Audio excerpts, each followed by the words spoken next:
Welcome to BMS342. My name is Peter Anderson and I'm your subject coordinator. In the subject you'll learn about the different types of food found in Indigenous cultures, and you get to compare them in energy and nutritional value to that of a Western diet. You'll also discover aspects of culture that are intertwined with diet, so quite often everyone, even so-called Western diet people, have beliefs that are intertwined with different types of food, and we tease some of that apart in this subject. So the next thing you're probably wondering is, well, what do I have to do to complete this subject? And the first thing that I would like you to do is to open the subject outliner and have a look at the assessment items. And I'm just going to talk briefly about the assessment items now, so you're prepared for so you know what you need to do for this subject. That's what I do anyway. First thing I do when I'm studying distance mode is see what I need to do. When you open the subject outline, you've got two options: either to view the subject outline here, which is online, or if you want, you can print out our PDF of the subject outline. Sometimes the information is more easily viewed online, and that's what I'm going to do for the moment. So let's go straight to the assessment items for BMS 342. So here they are. There's 5 assessment items. You could really say assessment item 1 is assessing, 1, 2 and 3 are assessing the content of the course by a portfolio. So each module has questions that are put into a Word document, so that's called a portfolio. 10% each, so overall 30% for content. The idea of the modules is to expose you to a wide variety of ideas and literature around medicinal and indigenous food. The type of articles that are presented, so they're just about without exception, I think they're all scholarly articles, so they're all primary or secondary sources, or their government websites. Something that I'd like you to think about as the course goes on.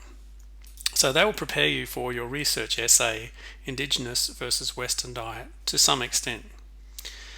So that's your major assignment with 40% due 25th of April.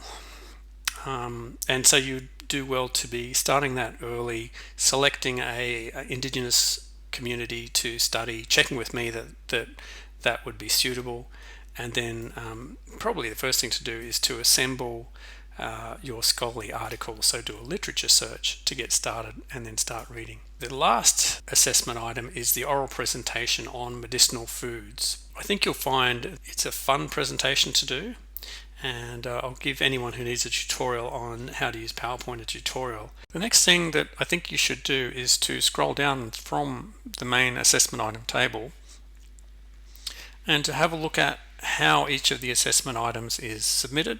So the portfolios are submitted as a Word document to East's, our online submission system. So you can do that anytime you want. You can overwrite your old document on East if you want, and that's what some students do. So it doesn't mean you can just upload one, but if you upload multiples, it would be greatly appreciated if you overwrite the old one. Otherwise I won't know which one to mark. Okay, so the next thing to do is to look at the marking rubrics. So all of the portfolios have 3 criteria. Criteria 1.1, quality and correctness of portfolio answers. So there's some information in the boxes that explains to you what a good quality answer is. And down the opposite end, please have a close look at FL category. For instance, a classic would be, and really we're talking about something that's 50 words or longer here, questions were not answered in one's own words. So 80% of the marks for 1.1, 20% of the marks for spelling, grammar, presentation, etc. And then the proportion of portfolio questions answered is the third criterion. So if you only did half of the portfolio at 80% level, you only get half of the marks.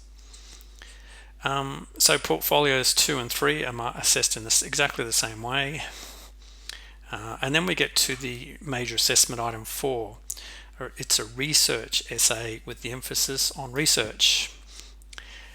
Indigenous versus Western diet. Due 25th of April, you do well to start now or start soon. This year you will also have to provide a Turnitin screenshot and there's a marking criteria with regards to Turnitin. So Turnitin just checks that the work is predominantly your own work, and the reason for that is because last year 4 students in the subject had to have their assignments investigated under the Academic Misconduct Code, and that's not fun for anyone. It's not fun for me, it's not fun for the students. Nobody really wants to do it. So the first criterion in the assessment item is to now show that your assessment is worthy of being marked because it's passed Turnitin. Alright, so 60% of the marks are for research, and then comparison of the diets and the health effects. So reasonably highly weighted on those 3 items. So have a good look through those criteria. They will help you to achieve in this essay. The final assessment item 5, is the oral presentation on medicinal foods, worth 30%, due at the end of session 30th of May. I think you'll find this is a really enjoyable assessment item to prepare, and much of what you do in the modules and in your research for assessment item 4 will help you in preparation for this assessment item. Again, scroll down, have a look at the marking rubric, because the marking rubric will help you prepare this assessment item and get the best value you can get from your presentation. The final thing to know about BMS342 Medicinal Indigenous Foods is we're going to use Edmodo, which is a social networking or social discussion forum, rather than the Interact tools, which are a little bit difficult to communicate with. You'll find Edmodo accessible from the left hand side, and yes, it is irritating in that you'll have to make an account to get into it, but once you're in, it's a little bit like having an advertisement minus version of Facebook, and so it's a nice way to chat and to talk and discuss and show things. Let's just have a look at that. So here we are in Edmodo. This is what BMS342 looks like. You can see I've got another subject here that I use Edmodo for. You can post a note. So for instance, if you were trying to post one of your postings, so I've written them as post to Edmodo, this is how you would do it. You type in the box here, might be module 1, topic 2, and then there'll be a comment to put under the heading and then your words. And you hit the send button, and then everyone in the class can read it. So that's pretty much what we want to use Edmodo for, just to get people talking and thinking about everyone's 3 or 4 posts per module.